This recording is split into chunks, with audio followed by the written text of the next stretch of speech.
like I talked about at the beginning of the meeting, the Carving the Rockies show's coming up in September with the CCA, and there's always questions about what can I do better to be able to place better in a competition like that. So there's a question in the chat.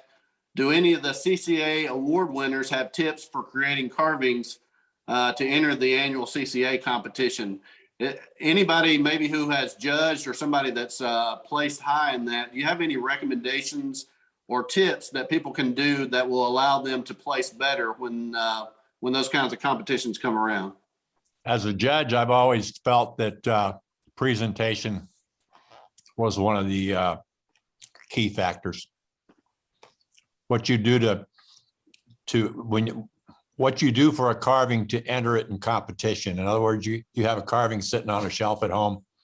They just pack it up and take it to the show and set it on the table. That's not doing anything for presentation.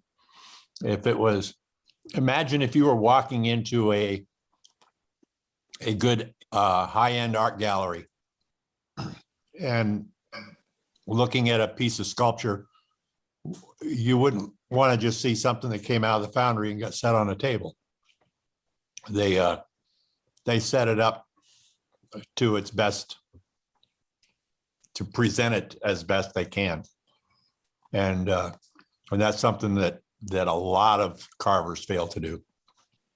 Anybody else like to chime in on that? But I know in the class that I was in with Ryan Olson, he said to make sure and put every carving you do on a base.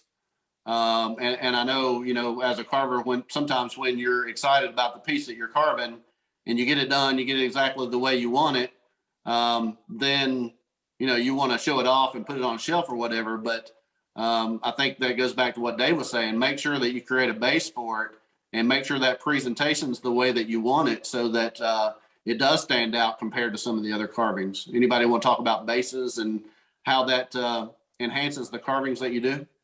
I'll say just a couple things about bases. I'm a long way from an expert on it, but not to jump on what Stetson said, but the presentation is everything. And when you're gonna make a base, I try real hard when I'm carving a competition piece. I start planning the base as I'm planning the piece, and I turn some of my bases on a lathe, and I use a router to shape some of them to put an edge on, depending on what I'm doing. But I start planning that when I'm planning the project. And the one thing I see people doing is somebody told them that they need to put a base on their carving.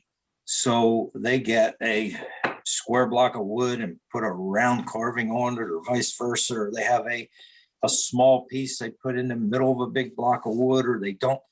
You got to make it all tie together so that it's appealing to the eye. That's something that's really difficult to do. I can't tell you that I'm an expert on it, but it's kind of hard to do. And the other thing, when you do put a base on a piece, that base is going to be judged too. So if you're going to router the edge, it's got to be nice. You don't want something crappy and rough and torn and not sanded nicely or not finished nicely. You want the base to enhance the carving. And so that's just my 2 cents on that. It is hard to come up with nice bases too, because I'm not probably any better at it than anybody else out there, but it's something that I think about a lot and work on a lot when I'm doing a competition piece. That's all. Bob, you hit the nail on the head, buddy. The base does need to be should be an integral part of the carving as much as you can. Thinking about it when you get started on it and thinking about it while you're doing your carving is important. I liken that a lot of times I'll tell people, think about the base as being, if you are an artist and doing a painting and you're going to hang it on the wall, you're not just going to take thumbtacks and stick them in the corners. You're going to have it put into a frame, and then the frame can separate the painting from the wall, and then you can mat the painting or the drawing, and putting a mat between the frame and the painting isolates it even more. And you can use those same principles in a base for a piece. You know, you can have something to separate the base from the table, but then you can have something that separates the carving from the base. And just taking a piece of scrap out of your shop and putting a routed edge on it and sticking a carving on it so it doesn't tip over, that's not a base. I mean, that's given no artistic thought to it whatsoever. So bird carvers, if you want to learn about bases, study how bird carvers present their pieces, and take note of that, because they do a wonderful job, not only with the habitat, but the base itself.